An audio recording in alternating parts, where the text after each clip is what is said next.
ናይ ሕጅን ናይ መጻን ናይ ዓለምና ማእከል ቱሪዝም ንምዃን ኣገረምቲ ዝኾኑ ፕሮጀክታት ሓንቲጾም ከመኑ ዘይክእሉ ህንጻታትና ሃነጹ ይርከቡ። ኣብ መንጎኦም ዘሎ ውድድር ኣዝዩ ብርቱዕ እዩ። ንብዙሓት መስሕብ ቱሪዝም ዝኾነት ዱባይ ሓደ ፍልይ ዝበለ ፕሮጀክት ንድፊ ኣቕሪባላ። እቲ ንድፊ ንወርሒ ኣብ መሬት ምስራሕ እዩ።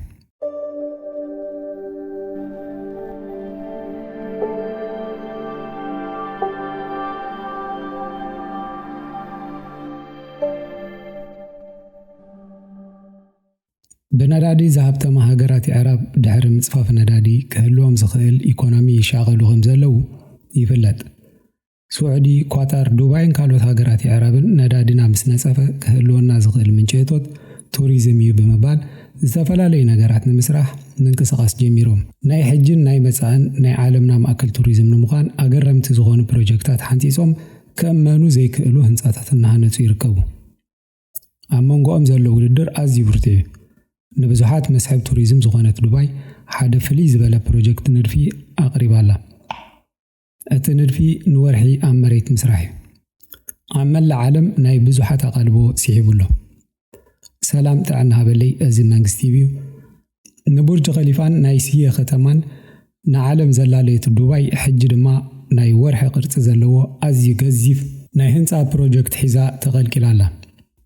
ኣብ ዱባይ ካልኦት ኣገረምቲ ዝስርሑ ዘለዉ ኣዝዮም ዘስደምሙ ህንፃታት በዚ ፕሮግራም ክንደስስ ኢና። ናይዚ ህንፃ ወርሒ ዋና ዓላማ በጻሕቲ ኣብ መሬት ኮይኖም ኣብ ህዋ ዘለዉ ኮይኖም ንኽስምዖም ዝዓለመ ክኸውን ከሎ እዚ ፕሮጀክት ኣብ 2027 ተዛዚሙ ንኣገልግሎት ብቑዕ ክኸውን እዩ ተባሂሉሎ። ወርሒ ኣብ መሬት ነበርቲ ዱባይ ኣብዚ ሕጂ ሰዓት ናብ ወርሒ ክጓዓዙ እኳ እንተዘይከኣሉ ንወርሒ ግን ናብዚ መሬት ከነውርዳ ዝጽግመና ኣይኮነን ዝበሉ እዮም ዝመስሉ ናይ ወርሒ ቅርፂ ዘለዎ ህንፃ ንምህናፅ ቆሪፆም ተላዒሎም ኣለዉ። እዞም ኣብ ዱባይ ዝርከቡ ሃብታማት ነዚ ቅርፂ ወርሒ ዝስራሕ ፕሮጀክት ፍቓድ ክረኽቡ እንተኽኢሎም ብዙሓት ብቅርፂ ወርሒ ዓበይቲ ሆቴላት ክሃንፁ ወጢኖም ከም ዘለዎ ሓቢሮም። ነብሲ ወከፎም ብምስሊ ወርሒ ዝህነፁ ህንፃታት 360 ዲግሪን 244 ሜትሮ ንውሓትን ክህልዎም ከሎ 2042 ጫማ ስፍሓት ዘለዎ ከቢብ ህንፃ ክኸውን እዩ። እዞም ህንፃታት ወርሒ ተሃኒፆም ምስ ወድኡ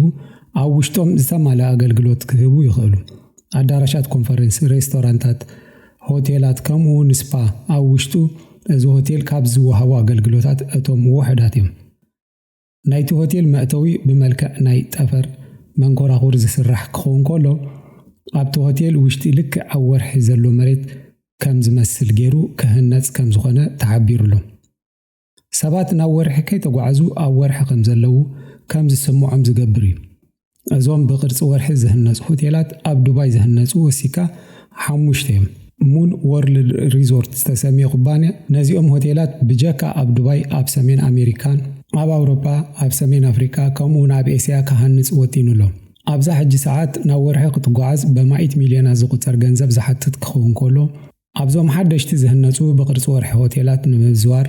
ግን ካብ $500 ንላዕሊ ከም ዝሓትት ይፍለጥ። እዚ ፕሮጀክት $5 ቢልዮን ባጀት ዝተሳለዓሉ ክኸውን ከሎ ኣብ 2027 ተዛዚሙ ንስራሕ ድሉው ክኸውን ትፅቢት ይግበረሉ። እዞም ክህነፁ ዝተሓስቡ ናይ ወርሒ ቅርፂ ዘለዎም ሆቴላት ውሽጦም ኣዝዩ ዘመናውን ናይ መጻኢ ዘመን ቴክኖሎጂ ዝግጠመሎም ክኾኑ ከለዉ ነቲ ህንፃ ንክሰርሕ ዝተመርፂ ትካል ከረድእ ከሎ ናይዚ ህንፃ ቀንዲ መስሕብ ቱሪዝም ዝኸውን ብመልክዕ ወርሒ ዝስራሕ ሆቴላት ከም ዝኸውን ሓቢሮም ኣለዉ። ካልኣይ ዱባይ ክሪክ ታወር። ዱባይ ብጀካ እዚ ብመልክዕ ወርሒ ዝስራሕ ሆቴላት ኣብ ዓለምና ዝነውሐ ህንፃ ንምስራሕ ምንቅስቓስ ጀሚራላ። ዱባይ ክሪክ ታወር ናይ ዓለምና እቲ ዝነውሐ ህንፃ ጥራይ ዘይኮነ ናይ ዓለምና ሰብ ሰርሖ ዝነውሐ ህንፃ ከም ዝኸውን ተፈሊጡሎ። ዱባይ ክሪክ ንዝህልዎ ብራኸ ነዚ ህንፃ ዝሰርሖ ዘሎ ትካል ኢማር ግሩፕ ክንደይ ሜትሮ ከም ዝኾነ ብግልፂ ዝተፈልጠ ነገር እኳ ተዘይሃለወ እዚ ትካል ክሳብ ሎሚ ምዝሃነፆም ኣረኣእኻ ግን እዚ ክሪክ ታወር ክሳብ 1300 ሜትሮ ንውሓት ከም ዝህልዎ ይግመት። ኢማር ግሩፕ ንምንታይ ንውሓት እዚ ህንፃ ወግዓዊ መግለፂ ከም ዘይሃበሉ ተሓቲቶም ኣብ ዝሃብዎ መልሲ እቶም መወዳድርትና ካባና ዝነውሕ ህንፃ ቀዲሞምና ከይሃንፁ ኢሎም ኣለዉ። ይኹን እምበር ብክልተ ጎኑ ብተሪር ኬብል ተወጢሩ ዝድገፍ ብምዃኑ لعلي 1300 متر كخون كم زغل أبز عودو زنطفو إنجنيرات أفليتهم አለው ዱባይ ክሪክ ብርክት ዝበሉ አገልግሎታት ክህብ ተሐሲቡ ዝስራሕ ክኸውን ከሎ ሆቴላት መንበሪ ገዛውቲ መናፈሲ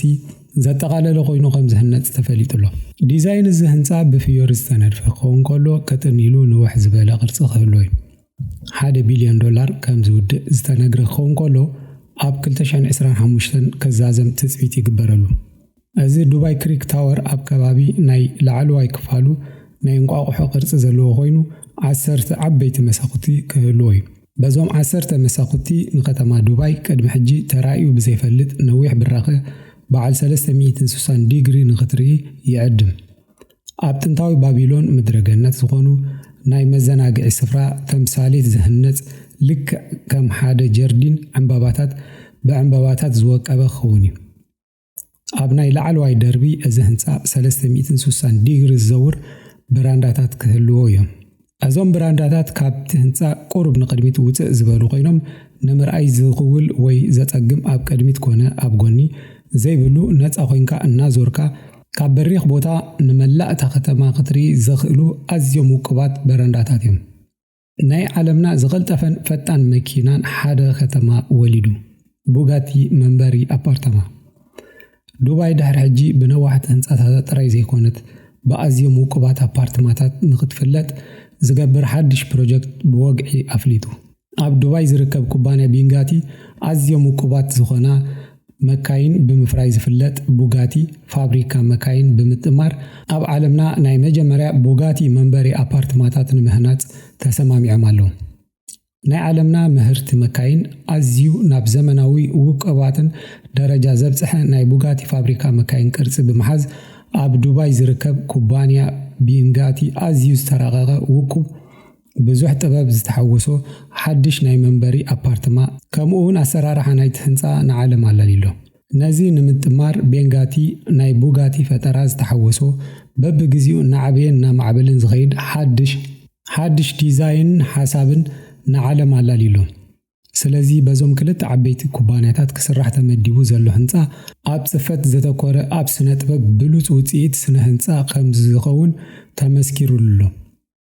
ናይ ቢንጋቲ ዋና ካያዲ ስራሕ ከም ዝተዛረቦ እዚ ናትና ኩባንያ ዝሰርሑ ህንጻታት ካብቲ ዝተለምደ ኣሰራርሓ ኣዝዮም ዝተፈልዩ ከም ዝኾኑን ንሕና ንሰርሑ ህንጻታት ምስ ካልእ እንተተመሳሲሉ ቡጋቲ ኣይኮነን ብምባል ይዛረቡ ብ1909 ኣብ ፍራንስ ተመስረተ ኣዝዩ ውቁብ ቡጋቲ ናይ ስፖርት መኪና ኣፍራይ ዲዛይን ኣምር ንኸተግብር ዝሓሰበ ቤንጋቲ ከም ዝበሎ ሓደሽቲ ኣብ ዱባይ ዝስርሑ ህንጻታት ከም ቡጋቲ መኪና ኣቓልቦ ሰባት ዝውንኑ ክኾኑ እዮም ኣካያዲ ስራሕ ቤንጋቲ መሐመድ ቤንጋቲ ከም ዝሓበሮ እንተኾይኑ ኣብ ሕምብርቲ ዱባይ ዝህነጹ ቡጋቲ መንበሪ ኣፓርታማታት ውሽጣዊ ትሕዝቶኦም ካብቲ ዝተለምደ ኣሰራርሓ ኣዝዮም ዝተፈልዩ ብምዃኖም ኣዝዮም ውሕዳትን ዕድለኛታትን እዮም ዝነብሩሎም ኢሎም ኣለዉ ከም ኩሉ ናይ ዓለምና ኣዝዮም ውቁባት ንብረት እዞም ናትና ኣፓርታማታት ዋጋ ንኸማና ዝበለ ሰብ ዘይሕሰቡ ክኾኑ ከለዉ ብቐንዱ ምቾትን ጽሬትን ኣብ ግምት ብምእታው ዝተሃንጹ እዮም ኣብ ዝሓለፈ 20 ዓመታት እናተሃንጹ ዝርከቡ ህንጻታት ንመልክዓ መሬት ዱባይ ሙሉእ ብምሉእ ዝቐየረ እዩ ዱባይ ካብ ሰማይ ጠቀስ ህንጻታት ክሳብ ኣርቲፊሻል ደሴታት ኣቓልቦ ዓለም ኣብ ምውናን ትርከብ ብሓደሽቲ ፕሮጀክታትን ብሓደሽቲ ናይ ስነ ህንጻ ዲዛይናትን እትፍለጥ ዱባይ ምስ ግዜ ኣደናቕን ኣገራምን ለውጢ ኣርኣላ ብፍላይ ካብቲ ሓንቲ ዓሳ ብምግፋፍ ዝነበሩ ንእሽቶ ቁሸት ተላዒሎም ናብ ኣዝዩ ዓብን ውቁብን ከተማታት ብምህናጽ ካብ መላእ ዓለም በጻሕቲ ንምስሓብ ክኢላላ ኣብ ዝሓለፈ 10ታት ዓመታት ዝተገብሩ ለውጥታት ዘይተለምዱን ኣብ ሕቡራት ኢማራት ዓረብ ካብ ዘለዋ ሃገራት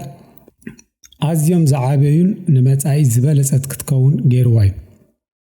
ኣብ ዝሓለፈ ዓመት ኣዝዮም ብዙሓት ህንጻታት ተዛዚሞም እዮም ስለዚ ኣብ 2023 እውን እዚ ናይ ምስራሕ ህንጻታት ክቕጽል ከም ዝኾነ ትጽቢት ይግበረሉ ዱባይ ካብ ሓንቲ ንእሽቶ ቁሸት ኣብዚ ሕጂ ዘላቶ ደረጃ በፂሓላ ናይ ሎም መደብና እዚ መስል ነይሩ ተዛዚሙላ ብሩኽ መዓልቲ ወድሓንኩም